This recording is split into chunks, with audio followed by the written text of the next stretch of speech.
Good afternoon, everyone, and welcome to this event organised by the Public Sector Committee of the Ulster Society of Chartered Accountants Ireland. For those of you who don't know me, my name is Colette Kane and I currently chair the Public Sector Committee. This event is designed to get you in the holiday mood for the season ahead, and that's why we kept it to the end of June, actually. We're so lucky to live in this beautiful part of the world, and maybe we don't always see what's on our doorstep. I'm therefore delighted to bring you this event focused on tourism.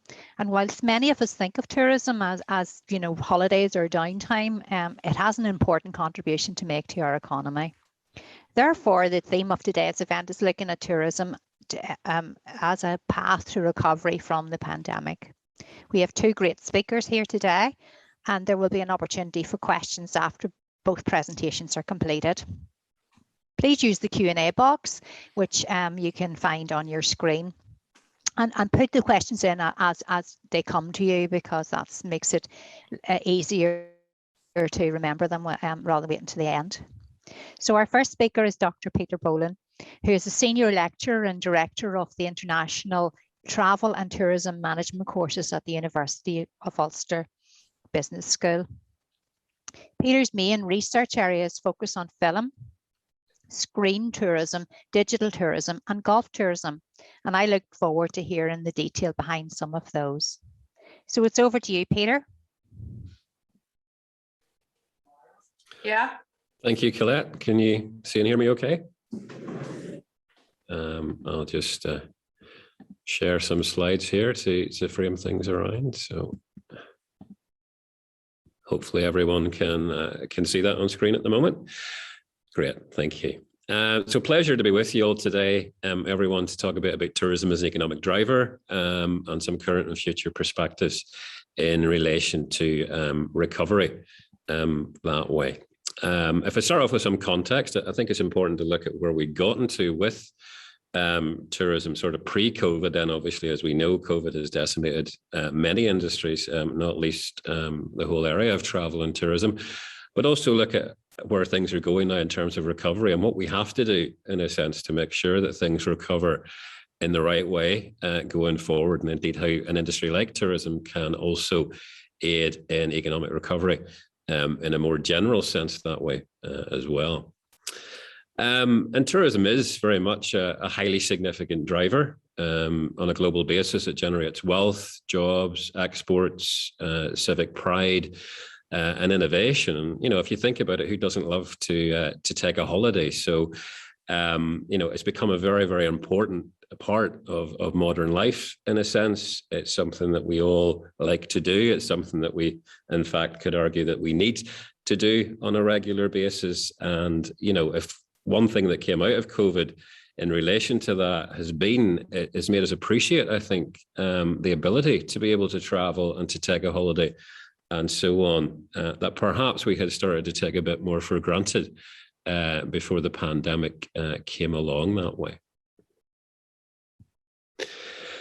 In terms of the economic contribution of tourism, if we look at that from a global perspective, first of all, we had reached the point by 2019 where total exports from international tourism has reached the equivalent of $1.7 trillion in 2019, made up of 1.5 trillion in terms of revenue into tourism destinations on a global basis, and 255 billion in terms of passenger transport, giving us that $1.7 trillion impact in total. That meant that tourism internationally was accounting for 7% of global exports and 28% of the world's service exports.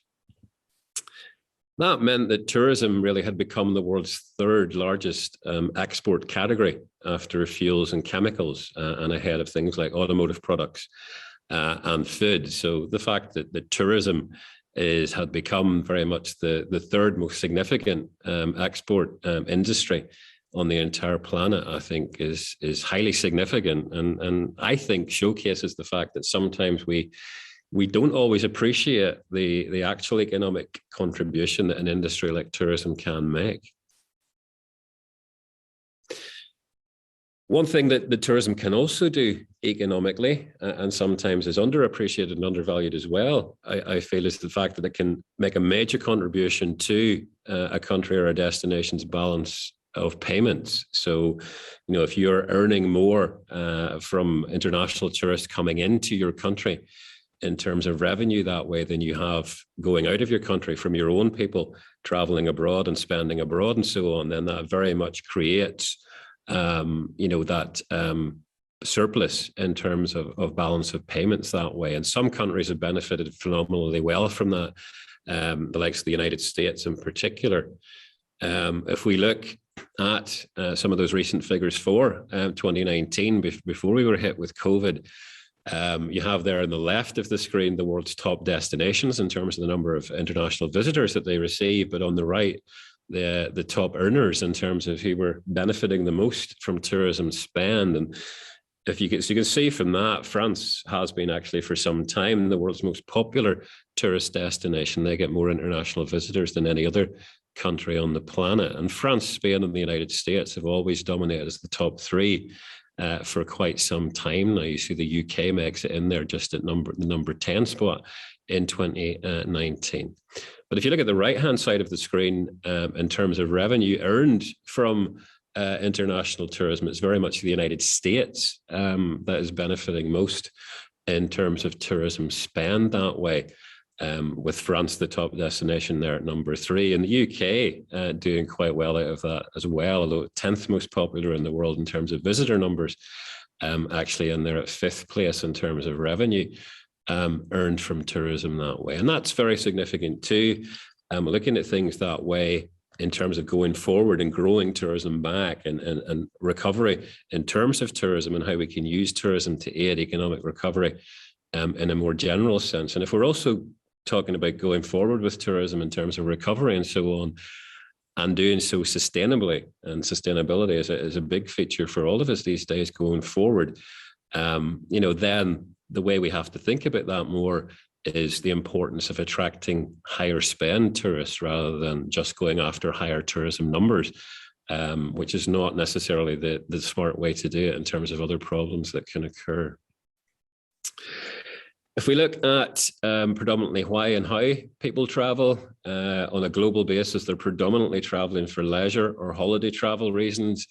And the dominant mode of transport is very much air travel, followed by road or surface transport that way. And again, if we're thinking about moving forward sustainably into the future, that's very important to consider in terms of how we travel and in how we move forward and things that way. Now, to bring a little bit of Northern Ireland context to it for a moment or two, and I'll not say too much about this because I'm conscious that John will talk much more about Northern Ireland on the ground that way, but just to look at that briefly for a moment or two.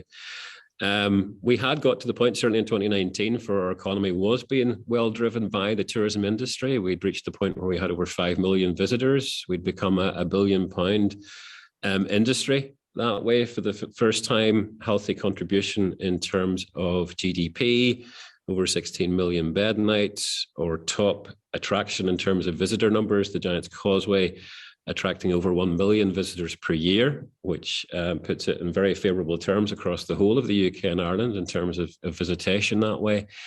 And we'd also started to receive a lot of great accolades as well. For example, Lonely Planet declared Belfast and the Causeway Coast as the #1 region in the world to visit in 2018. And who would have thought 30 or 40 years ago that someone would have been recommending on a global basis that part of Northern Ireland would have been the #1 region in the world to visit that way. So when we pull all of those things together, we've been doing extremely well with regard to tourism in Northern Ireland in recent years that way.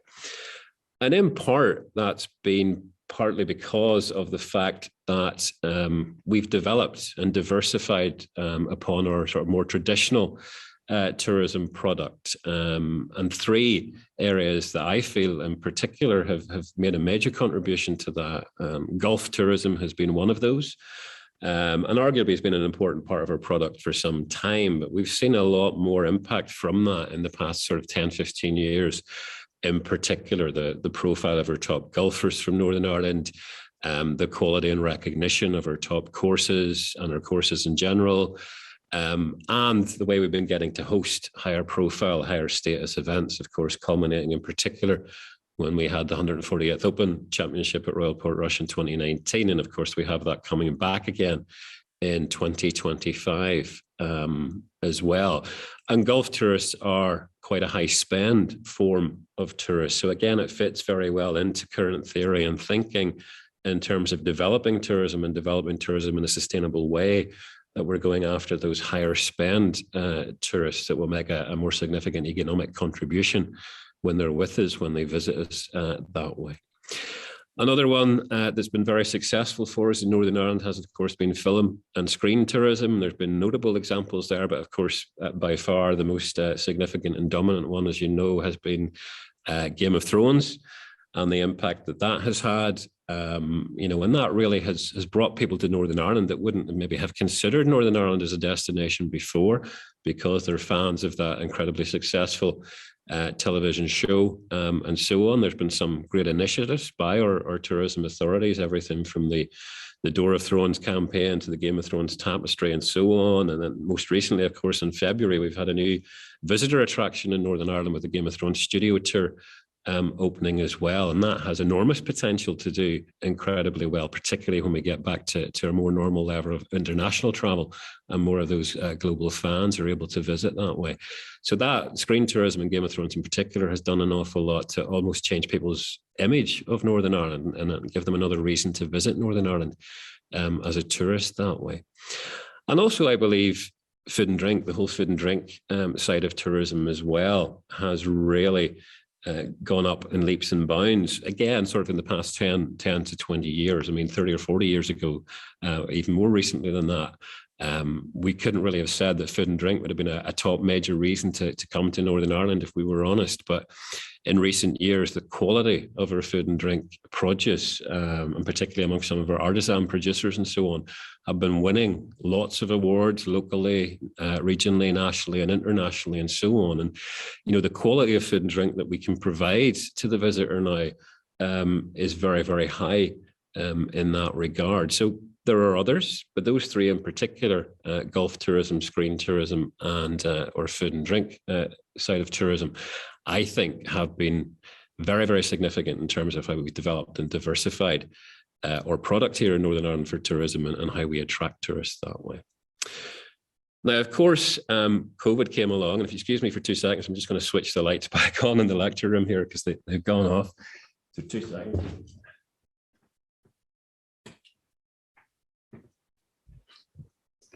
Apologies on that. They tend to go off if you stop moving around too much, which of course is an energy saving aspect. So COVID, of course, came along, as we all know, 2020. International tourist numbers fell dramatically in 2020. In fact, down 74% on a global basis. And, you know, perhaps the only surprising thing is that they didn't fall more than 74% with everything that happened and the fact we were unable to travel. They did rise by 4% last year. They're expected to rise much more than that this year in 2022. We had other things happening. We became a bit more dependent on domestic tourism initially, or what the media would call staycations, and people's perceptions and values with regard to travel changed as well. And I'll touch on that a little bit more before I finish. And running through all of that, there was a building pent-up demand for travel and the desire for a meaningful holiday experience, because people were perhaps for the first time in their lifetimes deprived of being able to do that. So tourism will return. There's no question, I believe, that it will return bigger than ever, but it will return in a changed way. And it can very much help in economic recovery generally, but we need to understand and embrace how tourism has changed going forward. So just very briefly, what does research tell us has changed and is now crucially important with regard to tourism? Travel post-COVID, new booking behavior, it has become endemic. And by that, I mean, it's been changing a bit. So holidays have become even more important to people. They're willing to spend more, research is showing us. They want to treat themselves. Now, that might be a bit offset by the cost of living increase at the moment. There's uncertainty still around, obviously, for various reasons that we all know about, not least the issues with the airline and airport side of the industry at the moment as well, with delayed and cancelled flights and so on. That uncertainty on top of still a little bit of uncertainty with some people about COVID means that we're seeing less planning ahead, more in the moment, a bit more spontaneous. Things have been changing a bit that way as well. We're seeing very much a sort of a travel less but travel better approach with many people that way. And a lot of it has gone multi-generational as well. So the fact that families across generations were deprived of seeing each other during the COVID situation means that the opportunity to spend more time together and to do that in terms of a holiday has perhaps changed people's thoughts and planning as well. Staycations, I think, are going to continue to feature more heavily. That'll probably be less of a case this year than it was last year, but I think it will still be with us more than it was prior to COVID for a few years yet. And in fact, it's in our interest to ensure that it does, because that also helps with our balance of payments economically as well. Sustainability concerns have increased, and I'll touch on that more in a moment. Health and wellness has very much come to the fore as well. Authentic experiences are very much key for the visitor. There's been a preference since COVID for coastal and countryside areas over city and urban. And while that's an opportunity for our coastal and countryside locations, it presents a challenge, if you like, more for our city and urban destinations. And the visitor is very much seeking a niche or unique product or experience as well. Sustainability, of course, is a big one for us, and one that we need to be very aware of as we return to recovery with tourism, and developing sustainability and avoiding the issues that come with over-tourism. And when I talk about this, I often use that image on screen there at the moment, which you might be familiar with from a few years ago, where it actually got so bad at Mount Everest that there was a queue there, as you can see, to reach the top of Mount Everest, the highest mountain on the planet. So I think that exemplifies just how bad the problem had become in some places, if there's even a queue to get to the top of the highest mountain on the planet that way, which is not easy to get to, as I'm sure you know. So developing sustainably means avoiding those issues, and it means targeting, again, as I said, the higher spend tourist rather than continually growing tourist numbers, which can, when they reach a certain tipping point, start to cause problems for us as well. Health and wellness had very much been growing as an important area or type of tourism prior to COVID. It has now, because of COVID, become even more significant that way. And I think, we've seen lots of places around the world tap into that whole aspect of tourism extremely effectively. We have pockets of it, arguably, in Northern Ireland, but I think that's a way that we can develop and strengthen our product in Northern Ireland, is more in the way of health and wellness tourism. And where I'm based myself in Portrush on the North Coast, back when it was first very, very successful for tourism, which was around about in the 1900 period, the sort of end of the Victorian, start of the Edwardian era, people came to the North Coast of Northern Ireland for wellness tourism. We didn't call it that at the time, but essentially that's what it was. The benefits of cold water bathing, fresh sea air, all of those elements in the outdoors and so on was very much why a lot of people went there. And I think we need to see a return to that, but to build in the facilities and so on that go with that these days, such as the higher end hotels, the spa facilities and so on, that many visitors will expect as part of that sort of wider health and wellness tourism package that way. Running through all of that, just to start to finish up, I think it's very important as an industry, and indeed arguably important for any industry, that we're able to be flexible, that we're willing to adapt, that we can be responsive to change. COVID has shown us that more than ever. And, I always often use a quote from Charles Darwin in relation to that. It's not the strongest of the species that survives, nor the most intelligent. It's the one which is most responsive to change. So that's been true recently with regard to COVID. It's true in the business world generally. It's certainly very much true with regard to tourism that way. So if we do adapt in the right way, if we do embrace things and we invest in tourism, we appreciate more what it can do economically for various countries' economies and so on, including here in Northern Ireland, then I think that can definitely help bring back strong economic recovery that way in a general sense. So I'll finish up there, and thank you very much in relation to that. Thank you, Peter. And I have to say that if I had realised that you were going to put up that picture of that lovely food, I might have had my lunch earlier. But yeah, some great messages in there, and you know, the enthusiasm behind the whole tourism piece is fantastic. I'm delighted. I suppose it is actually really good that we have John McGrillen here, who's the Chief Executive of Tourism Northern Ireland. And John's going to talk to us a wee bit more about that recovery action plan for tourism, including the forecasts that we can look forward to. So I once again encourage anyone to put any questions into the Q&A box for both our speakers at the end. So over to you, John. Thank you very much. Thanks very much for the invitation to come along this morning or this afternoon to present to the group. My name is John McGrillen. I'm Chief Executive at Tourism and I. And if Gary just flicks on to the next slide, just say a little bit about who we are and what we do, because there are quite a few players in the tourism space. So our responsibility at Tourism Northern Ireland is to develop the tourism industry here. And we have got a specific responsibility for marketing Northern Ireland as a tourism destination, both to domestic tourists here within Northern Ireland and in the Republic of Ireland. Outside of the work that we do, Tourism Ireland have got responsibility for marketing the whole of the island of Ireland overseas, and that's marketed as an all-island tourism proposition. So the things that we are fundamentally responsible for is helping to develop tourism enterprises, helping to develop the product base within Northern Ireland. So that involves, visitor experiences, visitor attractions, looking after events, and as I said, promoting Northern Ireland as a must-see destination to those markets which offer the greatest potential growth. We don't try to target every market in the world, but we know where the opportunities are greatest, so that's where we tend to focus our efforts on. So next slide, Gary. So just say a little bit, I suppose the renaissance of the tourism industry here started, or people started to plan for that around 2010. When Arlene Foster was the tourism minister at the time, David Stirling was the permanent secretary, and DFE, and they, along with other organisations like Belfast City Council, I think took a decision. The time was ripe to start to reinvest in the tourism sector. So it all really kicked off, I suppose, with the return of the MTV Music Awards in 2011. Titanic Belfast, which had been under construction for a couple of years, opened in 2012, as did the Giants Causeway Visitor Centre. 2013, we had the World Police and Fire Games, and we went, I suppose, through a period of time where we see new products and events taking place, really culminating with the hosting of the Open, as Peter said, in Royal Portrush Golf Club in 2019.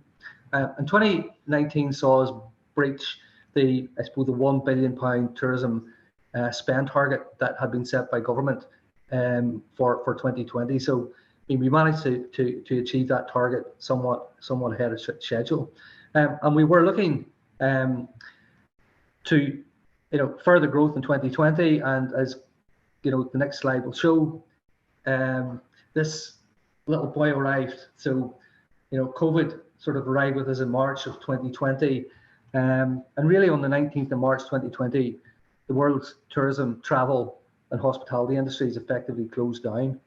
And the industry was the first to be hit. It was the industry which has been, I suppose, hardest hit by COVID in terms of the extent of closure that we've faced, and it has been the industry which I suppose has been last to recover from that. So we've had a real challenging time over the last couple of years. So the next couple of slides, I'm going to take you through I'm going to say a little bit about our response to COVID. So the government, as you know, and the executive, put a wide range of support mechanisms in place to support the wider sort of economy. But our view was that we needed a specific program of work to support the tourism industry itself and the hospitality sector, because they had been so badly hit. And we're I suppose facing an existential threat at that particular point in time. So we had Diane Dodds as our minister at that point, and we sort of encouraged the minister to set up a tourism recovery steering group. We put in place a working group. We had 10 task and finish groups from right across the industry to support all of that. And the outworkings of that was the development of a tourism recovery plan, and that formed an integral part of the overall economic recovery plan, which DFE and the economy minister put in place to respond to COVID. back in 2020. So next slide, Gary. So in responding to that, as I said, we pulled together this tourism recovery action plan, and we focused in on 8 specific themes. Starting with business continuity, and really that was about business survival, doing what we could to ensure businesses survived. We did substantial work around trying to build creative consumer confidence in order to encourage people to get out and actually take short breaks and go out and eat in restaurants and go to visitor attractions. The responsibility for I suppose creating consumer demand fell with ourselves, because as Peter had said, international markets really closed down. There were no flights arriving here. Very few people were traveling by ferry. So the only real market available to us at that point in time was the island of Ireland. So there was a huge amount of work that we had to do to try to drive that forward. And we also wanted to try to rebuild the connectivity we had with GB, because it was such a huge market from our perspective. We needed to make sure that we were competitive as a region, because we were competing heavily with other parts of the island, for that business. We wanted to make sure that businesses were capable of surviving and competing. We had, I suppose, post the Brexit referendum, we had already an issue around skills and availability of skills developing, and that was becoming increasingly challenging during the COVID period. And I think there was some significant work that needed to be done to create a positive policy environment within government to support the industry moving forward. But essentially, this was about protecting jobs, preventing business closures, and promoting economic recovery. So Gary, on to the next slide. So I'm just going to take you through some of the things that we've done here. So, in response to all of that, we set up a business support hub. We had online information available to the sector. A key element of what we did was we worked with a number of accountancy firms to make sure that we were given free legal advice, free financial advice, free contractual advice to businesses who find themselves, facing the challenges that they had in front of them. As I said, part of what we were trying to do to create consumer confidence was we created a We're Good to Go charter with other parts of the UK. This was asking businesses to sign up to a minimum standard of sort of cleanliness and safety that would give people the confidence to actually go out and engage with the industry.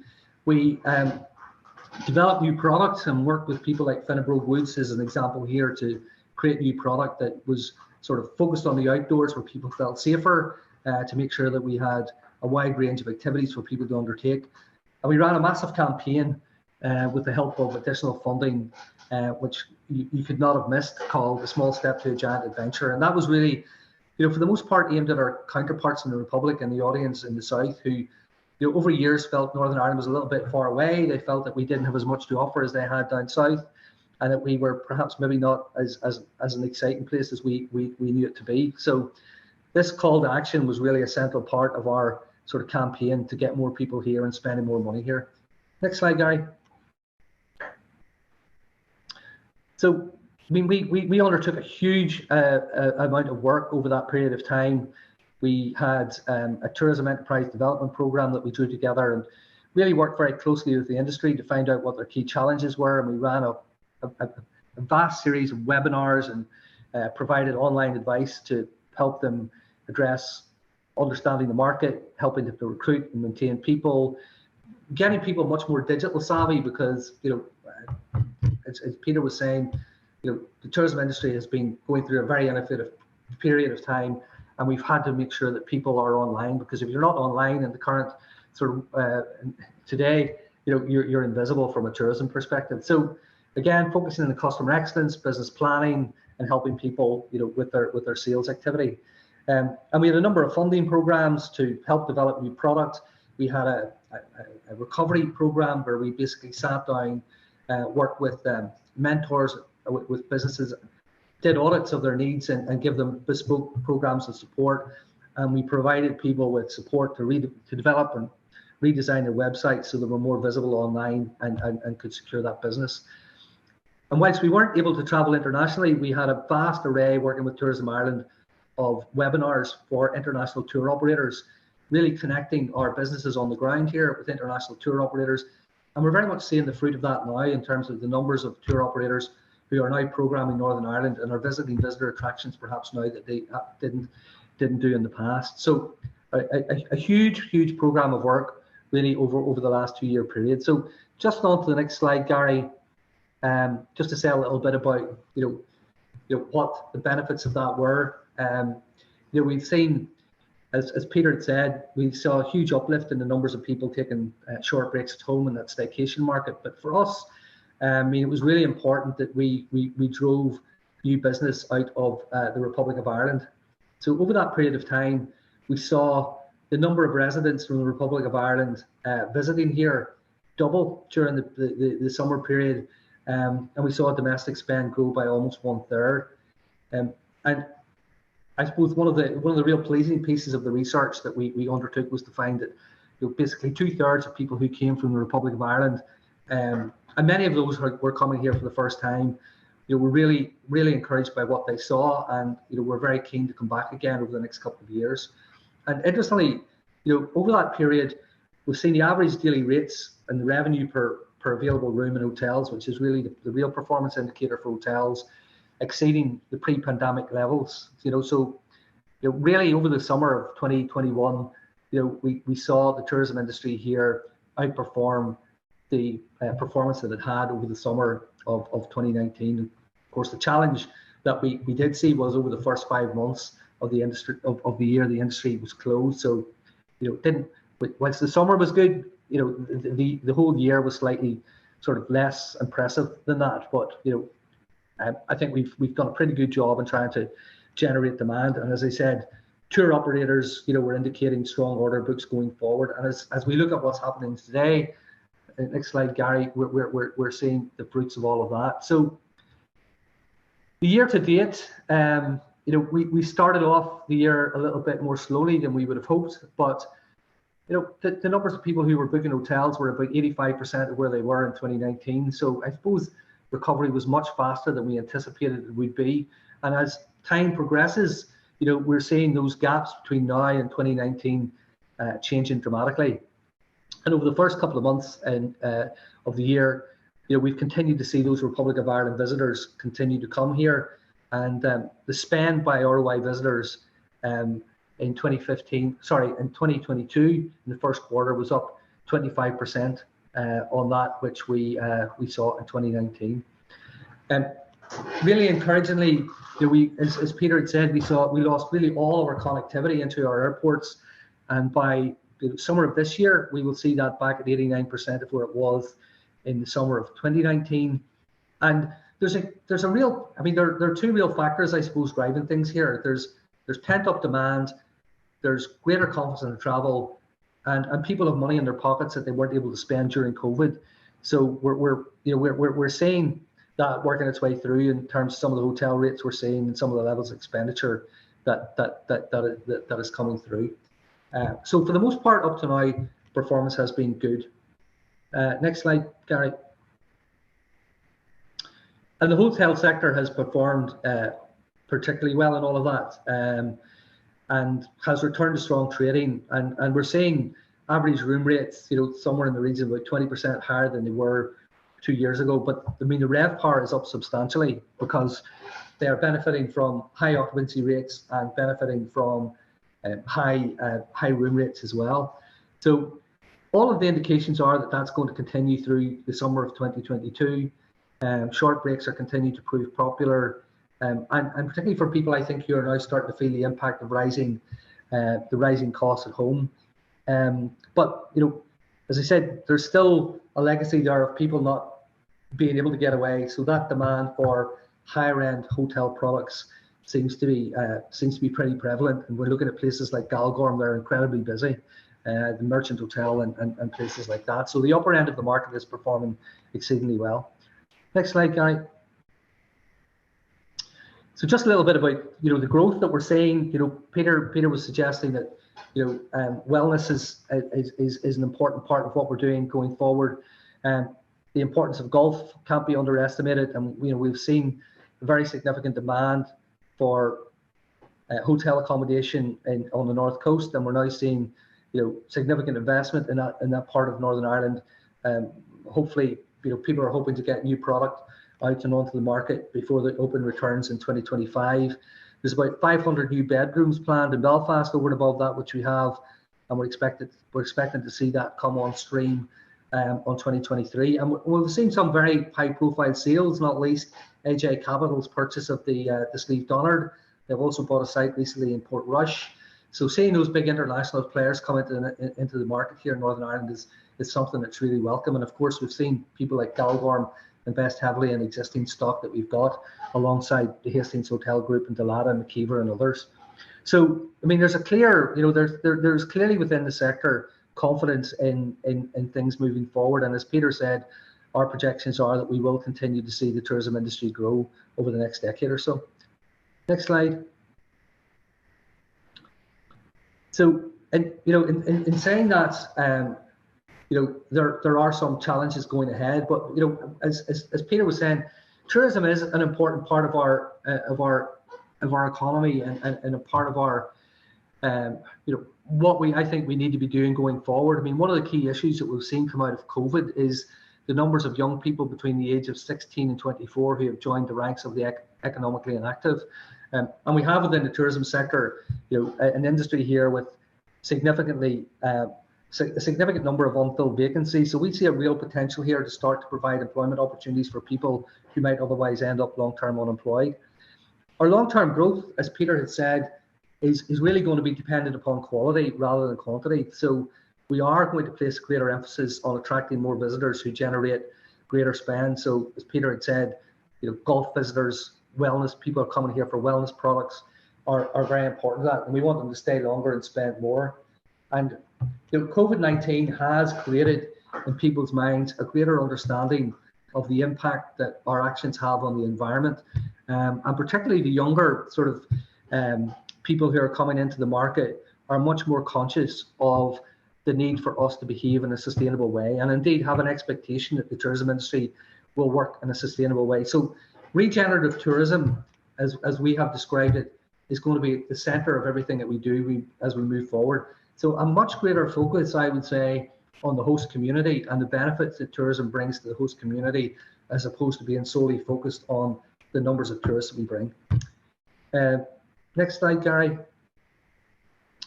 So as we move forward, we're not without our challenges. And I would say that the growth that we're likely to see is not necessarily going to be linear. It would not surprise me if we see some challenges as we move forward. Not only do we have a cost of living crisis, we do have a cost of doing business crisis as well. And I think the big challenge for the industry here is find a balance between being able to have prices that allow you to work profitably, but at the same time trying to make sure that there is enough custom around, given the pressures that are on people's disposable incomes. And I suppose here in Northern Ireland, given the nature of our sort of local economy here, household pressures on households here are greater because we have lesser disposable income. Skills remain a significant challenge. The industry still is finding it difficult to recruit. So we've been working with the industry to look to see how we address that particular issue with our colleagues in DFE. And of course, labour costs are going up as demand as that sort of demand for labour exceeds supply, and that's not just in the tourism sector, as you all know. And energy costs are a huge issue, for the hospitality sector, not least restaurants who spend a lot of money on electricity and gas, and they're finding, I think the restaurant sector in particular, finding it a really challenging time going forward. And of course, the uncertainty around the war in the Ukraine, is something that which we thought was probably going to put people off traveling, but not to the extent that it hasn't, to the extent that we thought we might. And hopefully things will stay that way. So Gary, just on to the next slide. So some of the recovery forecasts. This is a piece of work that EY did for us in March of this year, and really we were looking at a scenario whereby with a fair wind, we could have seen tourism spend recover somewhere between 2022 and 2023 back to where we were in 2019. But I suspect with the cost of living increase that we're now seeing, and we're seeing across the world, I think these figures might change. And we've asked EY to do another piece of work with us to see how that may impact upon those factors may impact upon the recovery over the period of time. But as Peter has sort of said, despite these issues that we're facing, there is without doubt, a demand for travel that exists within the global marketplace, and we will see the markets eventually return, albeit not necessarily in a linear way. Next slide. So look, I'm just conscious we're running short of time here. This is a projection for tourism. The Tourism Ireland provided with us around visitor numbers from overseas. So the difference between those projections that I had shown previously and this one, I suppose, is indicative of the fact that we have been less dependent in some ways on visitors from Europe and the US, which we think might pick up more slowly, and more dependent upon the GB market and close to home markets. In the past, we saw that as a negative. To some extent, that can work in our favour in the future, but it may allow us to get back to where we were in 2019 slightly quicker than the rest of the island of Ireland. And I think that maybe just takes us through more or less to the final slide. Yeah, just to say a little thing about promoting about what's going on in terms of new product development. You will all be familiar with the city and growth deals, particularly the Belfast City Region deal. Other councils are working through their deals at the moment. Tourism is a very significant element of the Belfast City Region growth deal, and there's 5 major projects within that, which will probably see new, large-scale product and visitor attractions come onto the market probably around 25, 26, 27. So there is work going on currently to make sure that we see another wave of significant investment in visitor attractions to drive that growth over that period of time, because we are in a very competitive environment and we need to have that product base in order to allow us to compete. But I'm happy to pick up any questions on that in the session at the end. So Gary, I'm happy to finish at that if you want to move to questions. Thank you very much, John, and thank you very much to Peter earlier. So unsurprisingly, there has been a few questions around the same topic, which is to do with the skills shortage, which both of you mentioned. So can I maybe just pick up, John, with you first in terms of what the sector is doing to address the skills shortage and how it competes with others where there's skills shortages as well, because we do know there's skills shortages across a number of sectors. Yeah, and I think the big challenge facing the tourism industry is, well, there are a number of challenges facing the tourism industry. I suppose the first being, it's always had something of an image problem, in that, it's always been seen to be, well regarded as a low skill sector, that, probably is at the bottom end of the food chain. Which is not necessarily true, because you can have a job from being the chief executive of a major hotel group. Chefs. If you're an executive chef at the moment, you could be commanding salaries of anywhere between 80 and 100,000 pounds a year, right through to people who are working on the front line. And of course, as the industry was one of the last to come back, it's not surprising that when people were looking for employment, they've maybe gone to other sectors, and the industry is having challenges encouraging people back. And again, Brexit, we saw we had a particular dependency on foreign labour, and we've seen many Eastern Europeans who worked in the sector go home during the COVID period, and being able to bring those people back is not what it was pre-Brexit. So the industry, I think, is recognize the fact that it's in a very different environment, that the employee is king at the moment, so it is having to do significant work to present itself as a much more attractive sector. And as part of the recovery program, we ran a very significant campaign with the hospitality and tourism sector, skills partnership to present the industry in a much more exciting way, and a way that would encourage people to give further thought to working in the sector. And that campaign actually was very successful in terms of the number of referrals that made to direct vacancies that existed, and those who participated have told us that has delivered results. But fundamentally, what the industry is having to do is increase its wages. So some of the bigger players are telling us that their salary bills are now 20% above what they were, and that's what they're having to do to attract people into the market, into employment in the sector. And Hospitality Ulster, along with UK Hospitality, launched a new strategy at Stormont on Tuesday of this week, and there are very significant elements to all of that. I mean, it's a multi-factored problem that they're facing, and a lot of issues that need to be addressed. And there are probably people on this call better placed to answer some of those questions than I. But I'm happy to off screen pick up with anybody who feels that they would like to learn a little bit more about what's being done in that space and how we might be able to support that and what DFE can do to support it. Thanks, John. And Peter, in terms of the university, I mean, is there a role for the university in this? Oh yeah, absolutely. I mean, we have a whole suite of courses aimed at preparing people to work in tourism, hospitality, events, and areas connected to do that with food and so on. In that way, and while predominantly we're preparing people for supervisory or management level within the industry, obviously we work in tandem with the FE sector and so on as well. At that more previous level to what we do that way. And I think it's all about working together in tandem that we're meeting that skills shortage, from the bottom up, as it were.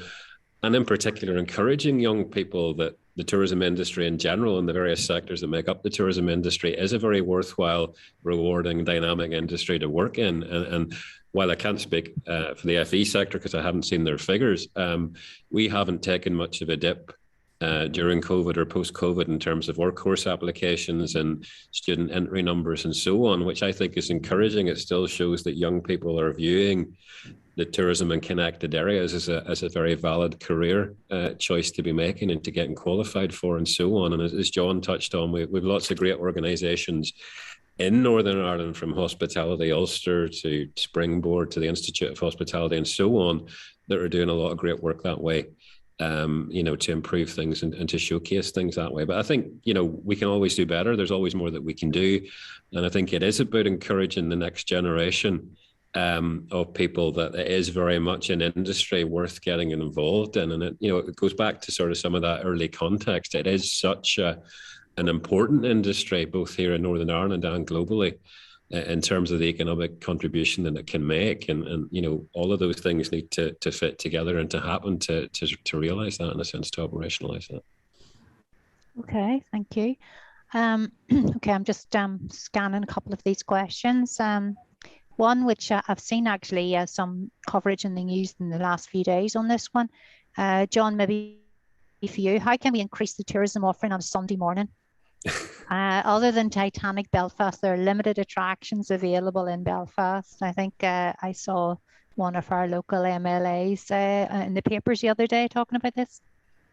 Yeah, so this is maybe a focus on City Hall and the fact that the City Hall was closed and the tours in the City Hall were. I mean, it's something that comes up on a regular basis, and I think we need to, the reality is, if you go to any city on a Sunday, no matter where that might be, it tends to be a time when people, are taking their downtime, and usually people are out, exploring the countryside, or they're, walking the streets, or going on things like walking tours and whatever, until everything opens up. And if I'm honest, I mean, I don't think Belfast is any, more poorly placed than any other city in that regard. I mean, there are lots of walking tours that you can book online. St. George's Market is now open on a Sunday. Titanic Belfast is open. You can, enjoy the parks. You can enjoy restaurants which open up at lunchtime. So, whilst we're keen, to make sure that we've got as much product as we possibly can available, and it would be helpful, I have to say, to see the City Hall open up, because I think the City Hall is a central element of what we have to offer, and the exhibition within the City Hall, is a significant tourist attraction itself, and the tours of the City Hall are quite significant.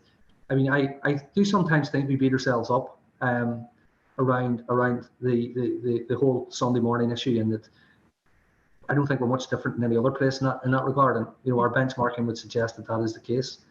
Mm-hmm. Okay, and I mean, we do quite a lot of city breaks across Europe, and I think you're right. That Sunday morning does tend to be quite quiet across a number of cities, is right. So here we have someone said, great presentations. You both mentioned high net spend and sectors which tourism and I are targeting. Which sector do you see as having the highest growth potential over the next 5 to 10 years? So I think this is where you were talking about, you know, attracting those high spenders. So Peter, any thoughts on that one? I think if we can tap into it really effectively, there's a number, but I mean, Gulf tourism, I think in particular, is often seen as a very high spend form of tourism. Unfortunately, the great momentum we would have had off the back of the Open in 2019 was lost to us because of what happened with COVID in 2020, whereas I think that would really have kept ramping up for us to a certain degree. We've now got to win that momentum back for the Gulf tourism product, but you know, I know John's organisation, Tourism NI and Tourism Ireland in the wider sense are doing great things in that way at the moment. I can see it on social media even in the past few weeks. We got the Open coming back in 2025, so I think we can get that momentum back and we can ramp that up. We need the product to go with it, as John was highlighting there earlier. We need more 4- and 5-star hotels with spa facilities and that kind of thing in different parts of Northern Ireland, better spaced, better located near our top courses and the places where the Gulf events are happening and so on. So we still have a bit to do in product development to realise that. Beyond that, I think there's still a lot of potential on the film and screen tourism side, particularly with the international tourist. You know, the Game of Thrones is a huge global fan base. Along with the likes of Star Wars, it's the biggest global fan base in the world. You know, we haven't really had the opportunity to attract those in huge numbers here yet off the back of new things happening like the Game of Thrones studio tour and so on.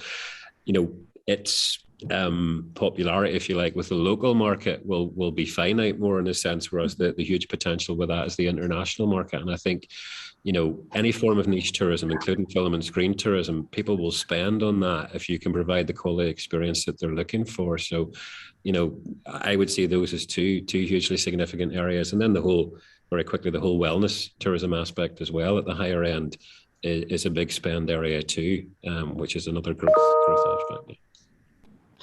Yeah, I mean, the Gulf sector is interesting. I mean, the Gulf sector has come back really quickly because we've had a pent-up demand where people were booked to get onto places like Royal Portrush, Royal County Down, and people wait for years to get onto those courses because they sell so quickly. I think, as Peter had said, I think our challenge with Gulf is that, you know, there's a limited number of links courses for people to play in. We don't want to get past Castle Rock, Portrush, Ballycastle, Royal County Down, Ardglass. We have a challenge in that regard, but I think there's an opportunity to grow Parkland Gulf, particularly with the Scandinavian market and German market, which is where we're targeting our efforts in that regard. You know, it's hard to get people to come from the UK or the US to play on a course that they can play on at home for the most part, but it's how we package it with all of the other things that Peter highlighted in his presentation. You know, it's packaging that along with an excellent food and drink offer, really good accommodation, attractions that people want to go and see. You know, typically people will play golf for half of the day and want to go and do other things the other half of the day. So packaging that. But for me, I think the key to this is that, you know, currently, you know, tourism spend on the island of Ireland is worth about 11 billion, or 1 billion of which comes north. So for me, you know, our best opportunity here is to capture a greater percentage of the spend on the island of Ireland.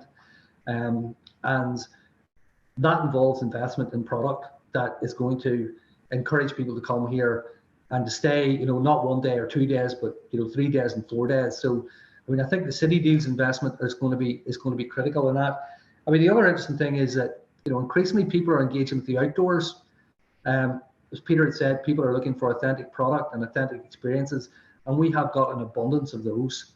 So, you know, our task over the next sort of 5 years or so is to take those authentic experiences, many of which are in their infancy at this point, and growing and developing those, you know, where they're not catering for 5-6 people, but they can cater for busloads of people when they turn up. And as Peter was saying, you know, the global industry is growing and will grow on a global basis. What we need to try to do is to, you know, make sure that our growth exceeds that. But I think those are the things that we need to do to make that all happen. And as Peter said, Screen Tourism has done an absolutely fantastic job of showcasing Northern Ireland as a location. And we've seen that. I mean, Game of Thrones accounted for 1/6 of all tourism spend you know, in 2018, and that was before the visitor attraction was built in Banbridge. So another Game of Thrones would be great, Peter. Yeah, absolutely, John. Yeah, if I could just get that organised. Well, we need to speak to our friends in NI Screen. Yeah. Okay, and this wouldn't be you wouldn't be talking to a crowd of accountants without them asking about money. So somebody has asked about whether what we do if we want to get involved in grants, and would there be grants available for somebody who wants to attract tourists? I presume that's what they were. So where would they go to do that? Well, I mean, I think that is one of our biggest challenges as a sector. And Peter, in his presentation, pointed out the importance of the tourism sector, you know, to the Northern Ireland economy. I'm not sure that the industry is necessarily seen that way, you know, right across government. So, you know, if you look at the grants which might be available currently from Invest NI, all this might change, of course, because it's under review. But, you know, for the most part, the tourism sector does not have access to that type of support.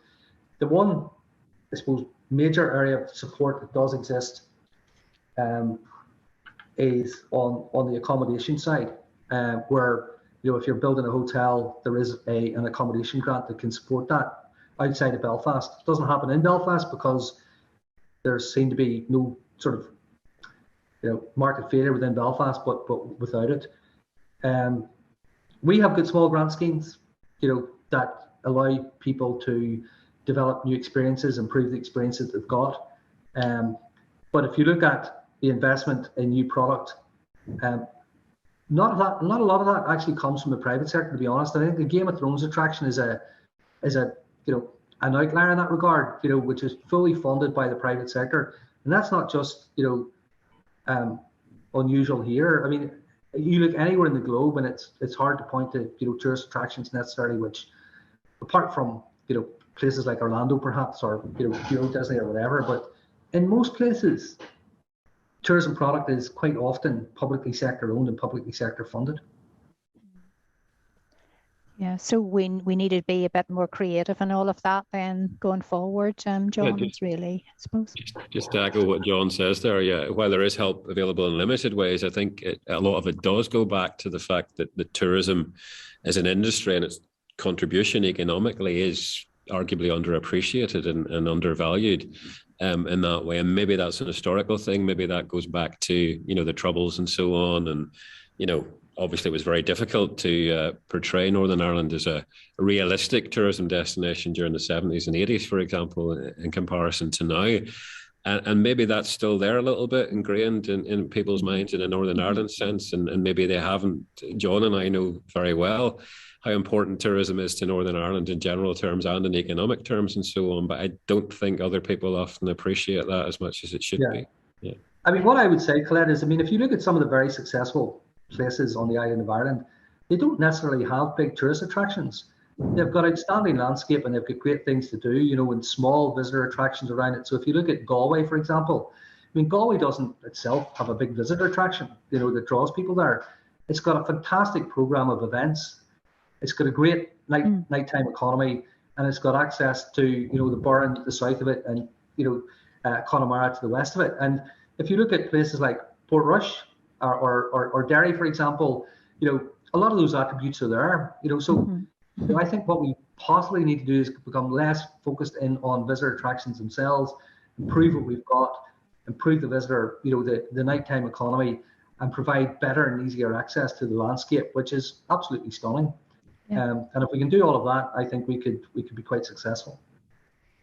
Well, listen, we've come to the end, and I mean, I think this has been really upbeat in terms of the messaging that both of you have come across with, and I think you know, it'd be really interesting to maybe come back in a year or 2 years' time and reflect on some of the things that have been happening and the impact that those have had. You know, it does intrigue me as an accountant to listen to the two of you who are much more creative and into marketing and all of that there, you know, which is skills that I will never aspire to have, I'm afraid. But I mean, I would say that I am that person that if I see anyone standing with a map in the middle of Belfast, I will go up and say, do you want to know where to go? You know, because I think for us to see now, to have visitors coming to this small island of ours, it is amazing, and you know, should be encouraged. And I suppose there is a message for all of us that whenever we are maybe in other countries, that we're selling up this country and saying you have to come and see, you have to come, you know. And I mean, I'm sure like myself, you've been in the company of other people who have said, oh, I've been to Dublin, or I've been to, you know, Cork, but I've never been to Belfast, or I've never been to Northern Ireland. And you're going, you have to come to Northern Ireland. You have to come and see what we have to offer. So listen, thanks so much for your time today. I find it fascinating, as I say. And you know, thank you very much for putting yourselves forward and for helping us out today. Just a wee plug for everyone who's listening. There's another seminar or webinar coming up next Tuesday on legal services challenges to contracts, and that's a bit of an update and tips on what you know, any challenges there. So I think Karen has just put the link into the chat there if anyone wants to register for that. It is obviously a free webinar, so please do enroll on that one. If you have any ideas for future events for this committee, for the Public Sector Committee, or if you want to be involved, please do come through the Ulster Society and contact us. We're really keen to do that. This is our last seminar before the summer. And I suppose it's just for me to wish you all a safe and enjoyable and restful summer, and to thank you all for attending today. So all the best, everyone. Thank you very much. Bye-bye. Thank you. Okay, thank you.